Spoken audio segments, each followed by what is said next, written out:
thank you all this morning for some incredibly insightful presentations. May I begin, though, by introducing Jorge Lanza, who has not spoken this morning, but he's the CEO of Exolum. And we're pleased to have him on the panel as well as our distinguished speakers from this morning. In fact, if I may, can I invite Jorge, first of all, to say a few words maybe about, we've been talking primarily about hydrogen this morning, but maybe you have some perspectives on the future of our storage sector. All right. Well, thanks, Mark. Actually, in listening to all my fellow colleagues here in the panel, probably I don't have any new ideas to bring into the table. I guess what I'll say is the world is changing a lot, as we all know. Our industry used to be pretty linear. It was crude oil to refineries, and we used to store, finished products and or gas, chemicals, but it was pretty linear. Now the raw materials into the refineries are very different.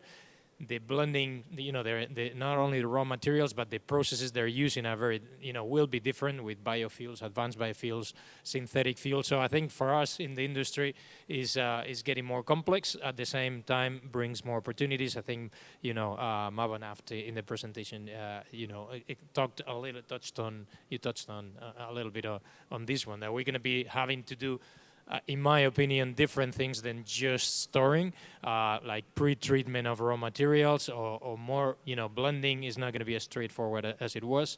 And then obviously, I guess you're going to ask us about hydrogen, how we get involved into that into that industry. So let's stop there. Just. It's a kind of wide open can of worms, I think, is what I'm hearing. And a lot of opportunities indeed. Thanks, Jorge. I'm going to walk to this end of the stage because these are the people who've been talking to us about masses of infrastructure that's going to be built. And I was struck by, in particular, the scale of it and the complexity of it. And how interwoven it's all going to be. But one thing I wanted to ask was, clearly a lot of this is going to be an economic challenge, and we've got to build and we've got to go for it.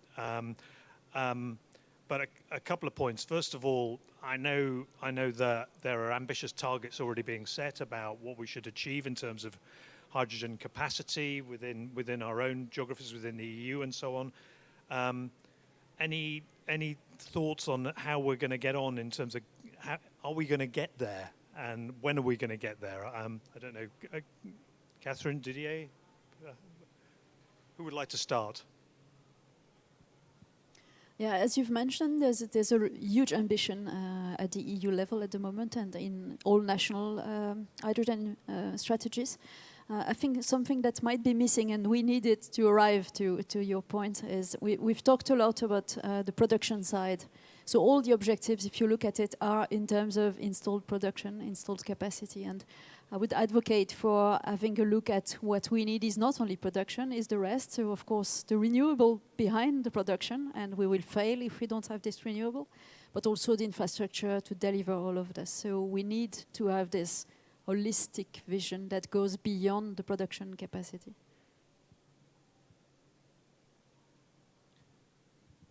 Yeah, and I think you mentioned that there are very large, ambitious targets. But actually in the Netherlands, we have to set the target on 3 to 4 gigawatts of electrolysis capacity. And actually we're going to surpass that. So those targets will evolve, and those new targets will be set out in the next coming months. But I think you will also see that we're shifting from, let's say, subsidy mechanisms to get that market rolling to mandates on the demand side. So increasingly you see mandates from the European Commission, from national governments, forcing that higher demand coming online, more than only the financial instruments that are enabling it. And then another side to the whole caverns thing. I mean, I was struck that you've got the challenges of the geography, but the challenges of the geology as well. And in some countries, Didier, as you in particular, I think pointed out, will just not have that storage capability. Is that going to also be for those? Is there going to be a sort of pecking order of advantaged versus disadvantaged countries in terms of having the storage available? In terms of storage, some countries have some advantages. They have the good geological formation, but we will need storage everywhere. So we need to find a way to develop this, either by convert existing storage or create new one, but it takes time. So we have to start now to build these big infrastructures. And for that, we need to have off-takers, producers, and also storage in the middle. So it's a complete, new supply chain that has to be developed.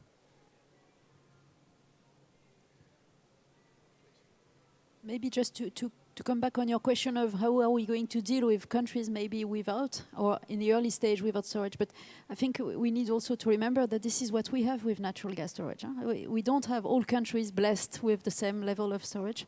And this is why at the moment we are also discussing what is called the pain sharing mechanism. It's not a very good word, but that's what is currently discussed between countries, is how do we deal when one country has enough and even more than it needs and the other doesn't have it. So who pays, who does what, and so probably we'll have to go into mechanisms of this kind to manage different geographies. Thank you. I need to give the audience a chance. Does anybody have any questions that they'd like to put to the panel at the moment? I still have some, so I'll keep going. I have a question a little bit more about the nuts and bolts of all of this, and it's something I've heard about on a few occasions during this conference and during the show, is about the legislation. Do we have the right legislation in place already for the hydrogen economy? And I was even talking to some companies who are really building the nuts and bolts and saying, you know, we have standards for certain gases, but we don't have standards for hydrogen. I mean, Martin, I don't know whether that plays into your area, for example, or whether you have any thoughts on that, or anybody else has any comments? I can give you maybe our perspective because, of course, we are looking at different solutions for our customers in regards to hydrogen and hydrogen-based fuels. And indeed, one of the limiting factors is lack of required legislation. We were all waiting for the delegated acts of European Commission for the RED II legislation, which basically define how you what hydrogen is considered to be green and how exactly you can confirm that your hydrogen or ammonia or e-fuels you make from this hydrogen is green. And we were promised that these delegated acts will be published end of last year, then it was postponed, and finally the draft is out a few days ago. So at least we can start planning our projects and kind of better understand where legislators are going to. But indeed, this is just one example, but there are many more where we just cannot invest into projects or commit to certain offtake of hydrogen or hydrogen-based fuels because we just don't know what will be the requirements from the legal side. And that's part of this chicken and egg problem. We have so many uncertainties and yet another one on the legislation side, which can be resolved quite fast. And that is our desire, of course, and we also trying to make pressure on the politics to move faster.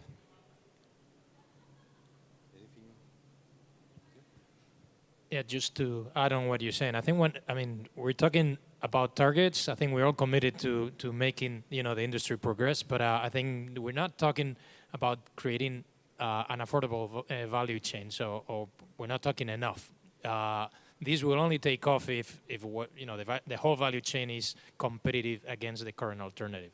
So what I'm saying is, I think many of our companies, we have a specific projects for demand that already exists, or where we already have a cavern that exists that we are retrofitting exists, etc. But to build all these dedicated pipelines and make that, affordable, there's still a long way to go. And regulation plays a huge role in terms of how are we going to remunerate that infra, who's going to pay for that. I don't think we talk enough about that.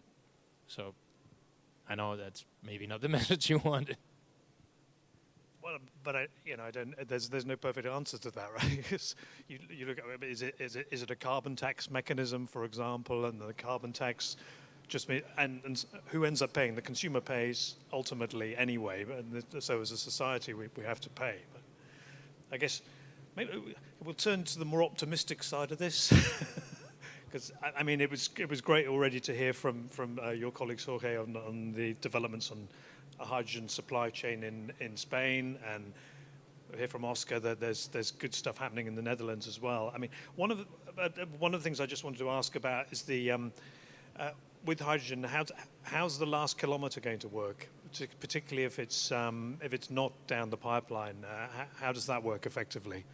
I don't know. Does anybody in particular want to start on that one? No.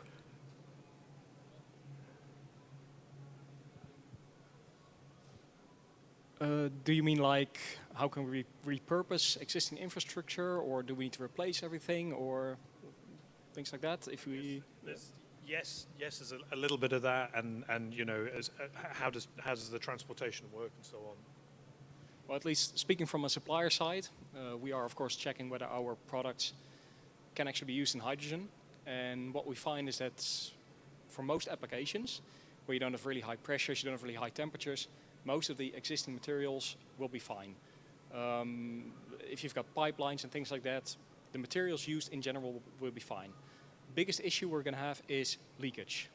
You've got hydrogen, it's a really small molecule, the smallest one we have, it's going to go through pretty much every joint you have. So you can say, I've got an existing valve, I've got an existing pipeline, the materials will probably be suitable for hydrogen, but you're going to have to make sure that it's not going to leak or leak excessively. You're going to have to find a way to contain the issues on that respect, because hydrogen, it's odorless, colorless, but it is a deadly gas and highly flammable, so it is a very dangerous substance. But in terms of the equipment, I know residential homes will all need to replace their boilers, their burners, because hydrogen burns differently than natural gas. So there's some changes there, but there's a good chance that the pipe work, the copper pipes, the carbon steel tubing and piping, that can all be reused. So I don't know if that sort of answers the question. It's a help. Just talking about the Southern Europe, which is the part that I know best, the first projects that are taking off are projects at scale that are close to existing demand. So refineries, fertilizer plants, for those, that last mile is not a problem. You produce where you need the hydrogen. From then, you actually start supplying nearby industries, and that's a connected pipeline. And eventually, I guess there will be a distribution network. But for now, it's localized production next to where you need it, where you already need it. And if it is for mobility, we're thinking about trucks. That's smaller volumes. I guess Oscar, you touched on that in your table that for smaller volumes, trucking helps for now. And in the future, we'll see as we learn how to the technology develops for hydrogen. Thank you very much. Claudia, I was just about to ask you a question, but you can give an answer first. Okay, so I would also like to comment on your question about the last mile, maybe more from the top perspective. As a hydrogen storage developer, we're always looking for the right applications and for the business models to find a solution that is cost efficient as well. And this actually leads to one conclusion. As from the consumer perspective, we have a already existing infrastructure for fossil fuels. And this is a very high worthy infrastructure.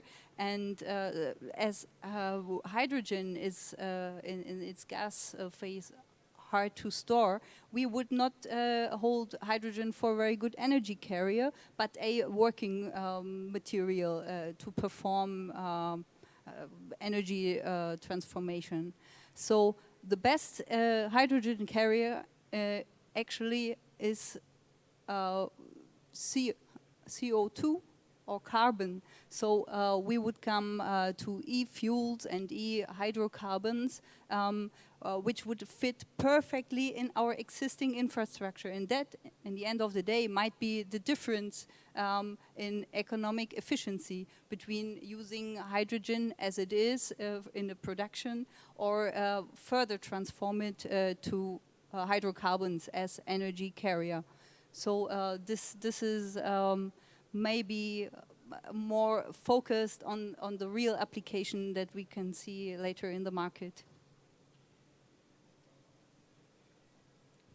I think you've gone some way to answering the question I was going to ask anyway, but so that's great.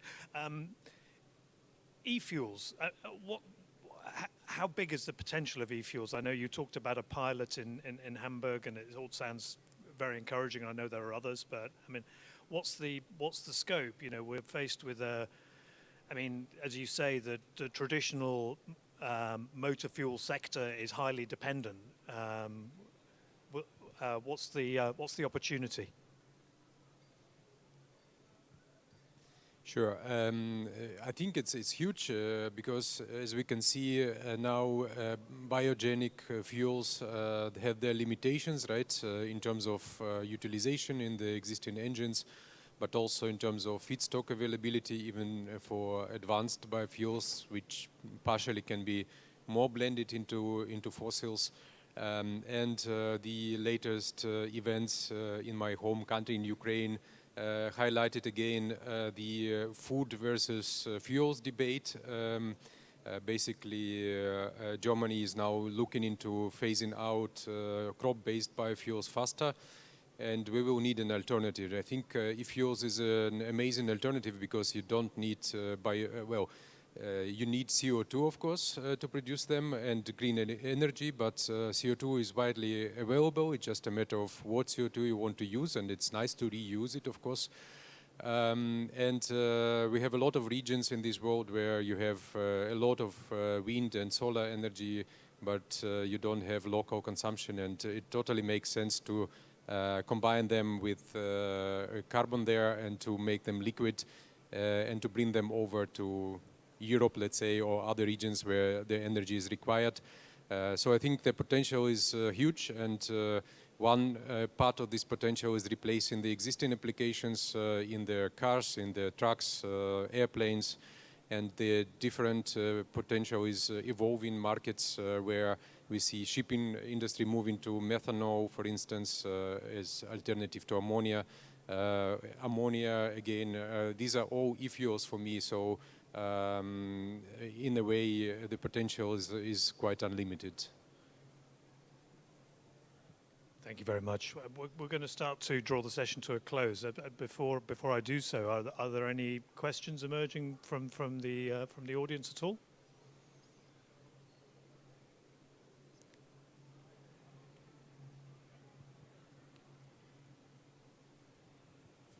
What seemed to be apparent from the presentations earlier, maybe I'll sit down so people can see, is that the geology of southern Europe most probably generally doesn't allow itself for storage of hydrogen, and that we are more fortunate in northern Europe. But what is the timeline for the realization of that dream of pipeline networks over Europe? Because we would be able to store and southern Europe would be able to produce.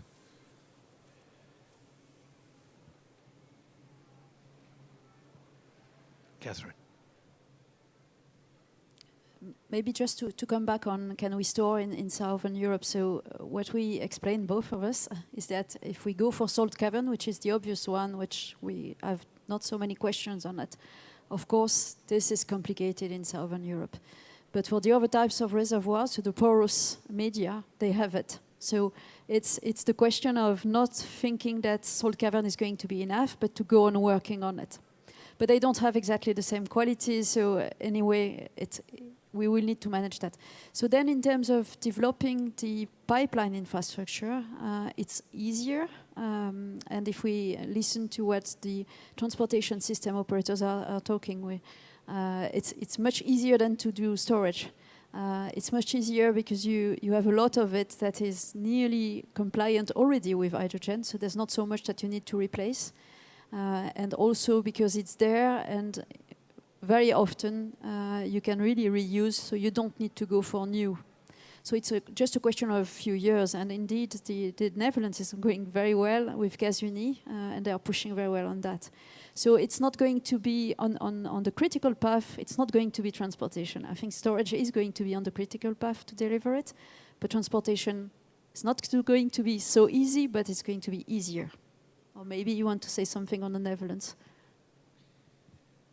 Yeah. So your question was specifically on timelines, right? So Gasunie has this ambition to have this backbone in place in 2027, and then in all the geographies it will be more difficult because capacity of current natural gas pipelines is not as large as in the Netherlands, where of course we have closed down the Groningen gas field, such that their capacity has become available to transport hydrogen in the Dutch network.